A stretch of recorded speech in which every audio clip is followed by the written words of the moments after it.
In the winter of 1895, the Blackwood family owned the largest cotton plantation in Crenshaw County, Alabama.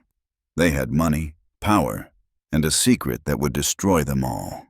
What happened in that mansion wasn't just murder. It was something far worse. Something that turned a family tree into a twisted vine that strangled itself from the inside out. The last person to walk out of Blackwood Manor alive was a 7-year-old girl named Sarah. She was found 3 days later, sitting in the middle of Highway 29, covered in blood that wasn't her own. When the sheriff asked her what happened, she said 5 words that still echo through Alabama folklore today. The blood remembered where it came from. Jeremiah Blackwood built his fortune on more than just cotton.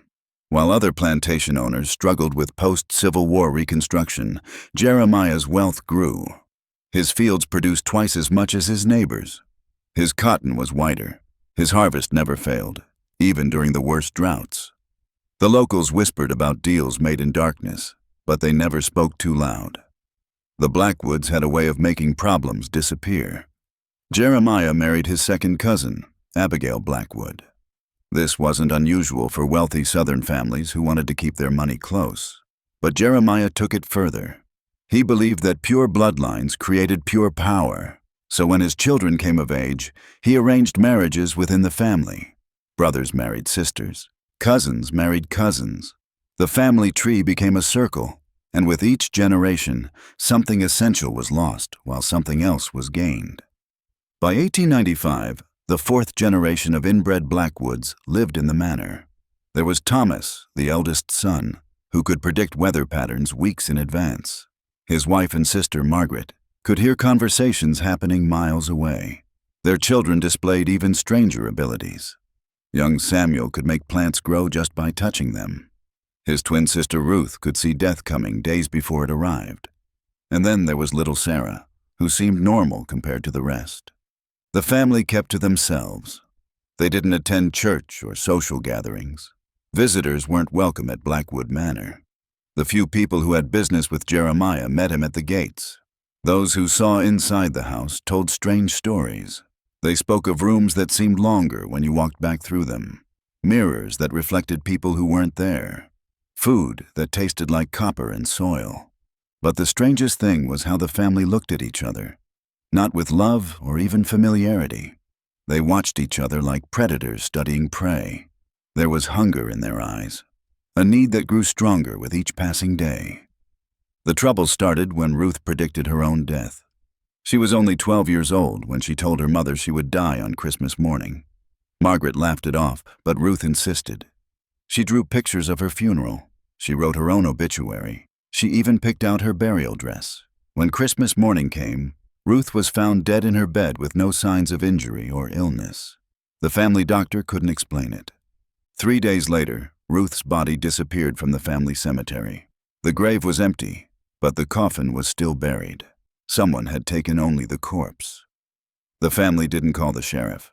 They didn't even seem surprised. That's when Samuel started changing. His gift for growing plants twisted into something darker. Flowers wilted when he walked by. Trees dropped their leaves in the middle of summer. The family's cotton fields began producing crops that looked normal but felt wrong. Workers complained that touching the cotton made their skin burn. Some developed rashes that spread like ivy up their arms. Margaret's enhanced hearing became a curse. She could hear not just distant conversations, but thoughts, whispers from empty rooms, and voices of people who had been dead for years. She stopped sleeping because the voices never stopped. She would sit in her chair, rocking back and forth, having conversations with people no one else could see. Thomas's weather predictions became prophecies of doom. He spoke of storms that would last for decades, of droughts that would turn the earth to dust, of floods that would wash away entire counties. His family began to fear him more than they feared outsiders. If you're enjoying this story, make sure to subscribe for more haunted tales from America's dark past. We explore the true horror stories that history tried to bury. The isolation made everything worse. Cut off from the outside world, the family's strange abilities fed off each other. They developed their own language, a mixture of English and something older. They created their own rituals, performed under the light of the full moon in the manor's basement. They started calling themselves the first family, as if they were the beginning of a new type of human. But they weren't evolving. They were devolving. Each generation was weaker in body, but stronger in ways that humans weren't meant to be strong. They could do things that defied nature, but they were losing their humanity in the process. The basement of Blackwood Manor held the family's greatest secret. Jeremiah had built it himself, using stones quarried from an ancient Cherokee burial ground. The Cherokee had warned him about the land, told him it was cursed, that the dead there didn't rest properly. Jeremiah didn't listen. He saw the burial ground as free building material. In that basement, the family kept their collection, jars filled with strange specimens, books written in languages that predated English, and portraits. Dozens of portraits showing 4 generations of Blackwoods, but the faces in the paintings changed depending on who was looking at them. Sometimes the eyes followed you. Sometimes the mouths moved as if trying to speak. The collection grew each year. New jars appeared filled with things that might have once been human organs. New books arrived, though no one ordered them. New portraits showed up on the walls, depicting family members who had never posed for them. The basement was expanding too, growing deeper into the earth without anyone digging. By December of 1895, the family was falling apart. Thomas had stopped predicting weather and started predicting deaths. Every morning he would announce which family member would die next and how. He was never wrong. Margaret could no longer distinguish between voices of the living and the dead. She carried on conversations with empty air, sometimes screaming at invisible people to leave her alone. Samuel's touch killed everything now. Plants, animals, even insects died when he got too close. The family's food spoiled in his presence. Water turned black when he drank from wells. His own hair and fingernails fell out, leaving him looking more corpse than child. Little Sarah remained unchanged, which made her the most frightening of all. While her family descended into madness, she played with toys and hummed lullabies. But her toys were bones arranged like dolls, and her lullabies were funeral songs sung in Cherokee. The end began on December 23, 1895. Thomas announced that the entire family would die before New Year's Day, but for the first time, he couldn't see how it would happen. All he could see was darkness. Absolute consuming darkness that would swallow the manor and everyone in it. That night, Margaret heard a new voice. It wasn't coming from far away or from dead relatives. It was coming from inside the house. Someone was in the basement, calling the family down. The voice spoke in Cherokee, but somehow they all understood it. It was inviting them to a ceremony, a celebration, a homecoming. One by one, they went down to the basement. Thomas first, then Margaret, then Samuel. The adults followed, drawn by a compulsion they couldn't resist. Only Sarah remained upstairs, playing with her bone dolls and singing her funeral songs. The basement had changed. It was vast now, like a cathedral carved from stone. The walls were covered in Cherokee symbols that glowed with their own light. The jars and books and portraits were gone, replaced by something far older. In the center of the room stood a figure that might have once been human, but was no longer anything recognizable. The thing in the basement explained everything. The Cherokee hadn't just buried their dead in that ground. They had buried something else, something that fed on bloodlines, something that grew stronger when families turned inward, when the blood remembered where it came from and refused to mix with anything pure. The Blackwoods hadn't made a deal with the devil. They had made themselves into food for something that existed long before devils were ever imagined. Every generation of inbreeding had made them more appetizing. Every strange ability had been a seasoning added to the meat. Every ritual in the basement had been a form of slow cooking. Now it was time to feast. What happened next can only be pieced together from Sarah's testimony and the state of the manor when authorities finally entered 3 days later. The basement was empty, but the walls were painted with something that looked like rust but smelled like copper. Upstairs, every room showed signs of violence, but there were no bodies, no blood, just empty spaces where people used to be. Sarah was found sitting in the parlor, still playing with her bone dolls. When asked where her family was, she pointed to the basement and said they had gone home. When asked why she hadn't gone with them, She smiled and said the thing in the basement told her she tasted wrong. She was too pure, too normal. She was the only Blackwood who hadn't been seasoned properly. The authorities searched the basement but found only solid stone walls. No artifacts, no portraits, no evidence that a family of 12 people had ever lived in the house. The only proof was Sarah herself, and the deed to the property that showed the Blackwood name going back 4 generations. Sarah was placed in an orphanage, but she didn't stay long. Families who tried to adopt her reported strange dreams about underground ceremonies and voices speaking Cherokee. Their children developed rashes that looked like Cherokee symbols. Their houses experienced temperature drops that centered around Sarah's bedroom.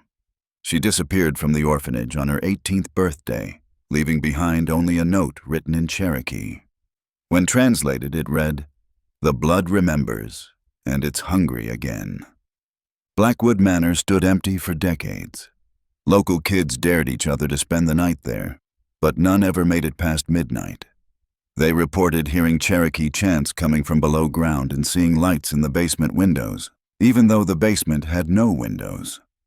In 1932, the county decided to demolish the manor and sell the land. The demolition crew arrived on a Monday morning with sledgehammers and explosives. By Monday evening, 3 workers had died in accidents that made no sense. Tools broke for no reason. Support beams collapsed in impossible ways. The explosives detonated early, but instead of destroying the building, they seemed to make it stronger.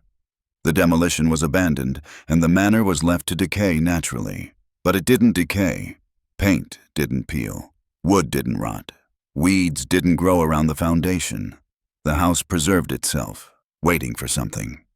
In 1954, a Cherokee elder named Joseph Crow Feather visited the site. He performed a ceremony to speak with the thing in the basement, trying to negotiate its removal from Cherokee land. He spent 3 days and nights at the manor, burning sage and chanting prayers that had been passed down through generations. On the 3rd night, neighbors heard screaming coming from the direction of the manor. When they investigated the next morning, they found Joseph's truck still parked outside, but Joseph was gone. His personal belongings were scattered around the basement entrance, along with burned sage and Cherokee symbols drawn in ash. Later that week, Joseph's nephew received a letter written in Joseph's handwriting. It contained only one sentence: "It's not Cherokee anymore. It's something new, and it's still growing." The truth about Blackwood Manor finally emerged in 1978, when Sarah Blackwood returned to Crenshaw County. She was 90 years old, but looked no older than 30. She bought back the family land using money from an account that had been earning interest since 1895, an account that should have been impossible to maintain without someone making regular deposits. Sarah moved back into the manor as if 83 years hadn't passed. She hired local workers to make repairs, but the work was strange. Instead of fixing damage, they were expanding the basement, digging deeper, adding more rooms, creating a network of tunnels that stretched for miles underground. The workers reported that Sarah spoke to empty air in Cherokee and English. She held conversations with people they couldn't see, sometimes arguing, sometimes laughing. When they asked who she was talking to, she would smile and say she was catching up with family. But the strangest part was that Sarah was no longer alone. Workers claimed to see other people in the house, people who looked like the portraits that had once hung in the basement, men and women in old-fashioned clothes who appeared and disappeared like shadows, children who played in rooms that were supposed to be empty. The work was completed in 1980, and Sarah dismissed the workers. She gave them generous bonuses and a warning: never come back to Blackwood Manor after dark. Several workers ignored the warning and returned at night, curious about what Sarah was hiding. None of them ever made it home. The disappearances were investigated by the county sheriff, but the investigation stalled when Sarah provided alibis that couldn't be questioned. Security cameras from neighboring properties showed the missing workers arriving at the manor, but never leaving. When the sheriff asked to search the property, Sarah refused, citing her rights as a landowner. But here's what the sheriff discovered that was never made public. The security footage showed more than just the missing workers entering the property. It showed them leaving too. But they weren't alone. Each worker who entered the manor left with a companion. Someone who looked exactly like them, but moved differently. Someone who cast no shadow and left no footprints. The workers' families reported strange behavior after their loved ones returned home. Husbands and wives became distant, speaking in voices that sounded familiar but felt wrong. They stopped eating normal food, preferring raw meat and things that spoiled. They stopped sleeping in beds, instead sitting upright in chairs all night, staring at nothing. Children were the first to notice the changes. They would cry when these replacement family members tried to hold them. Pets refused to come near them. Plants wilted when they walked through gardens. But the most telling sign was that these false family members cast reflections in mirrors that showed their true faces. Empty eye sockets and mouths full of Cherokee symbols. Within 6 months, all the replacement families had disappeared, leaving behind only empty houses and lingering smells of copper and soil. Sarah Blackwood lived in the manor until 2003, when she simply vanished. Her car was still in the driveway. Her clothes were still in the closets. Fresh food was still in the refrigerator. But Sarah was gone, and she left no forwarding address. The county tried to claim the property for unpaid taxes, but the paperwork disappeared from 3 different offices. Every attempt to file new paperwork resulted in computer crashes, lost documents, and clerks who suddenly couldn't remember what they were working on. Today, Blackwood Manor still stands. Google Earth images show the property, but the resolution becomes distorted when you zoom in too close. GPS systems malfunction within a mile of the house, directing drivers to dead-end roads that shouldn't exist. Cell phone signals die completely on the property. Local real estate agents refuse to list the house. Insurance companies won't write policies for the property. The post office returns all mail addressed to Blackwood Manor with a stamp that reads, "Addressee unknown," even though the house number is clearly visible from the road. But sometimes, late at night, people driving past the manor report seeing lights in the windows and shadows moving behind curtains. Cherokee elders say the thing in the basement is still feeding, still growing, still waiting for the right bloodline to come home.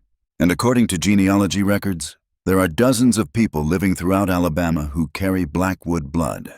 People whose great-great-grandparents left Crenshaw County before 1895 and never looked back. People who don't know about their family's dark history. But the blood remembers where it came from. And somewhere in the tunnels beneath Blackwood Manor, something is calling them home. The question isn't whether the Blackwood bloodline will fold inward again. The question is when. Because in Cherokee tradition, some hungers can never be satisfied. They can only grow larger, waiting for the next generation to ripen properly. And if you've listened to this story all the way to the end, you might want to check your own family tree. The Blackwoods married into other families before their isolation began. They spread their cursed blood through dozens of surnames across the South. So the next time you feel an unexplained urge to visit rural Alabama, or you dream about Cherokee ceremonies you've never seen, or you hear voices calling you home to a place you've never been, remember this. Some family reunions are best avoided. Because the blood always remembers where it came from, and in Crenshaw County, something is still waiting for it to come.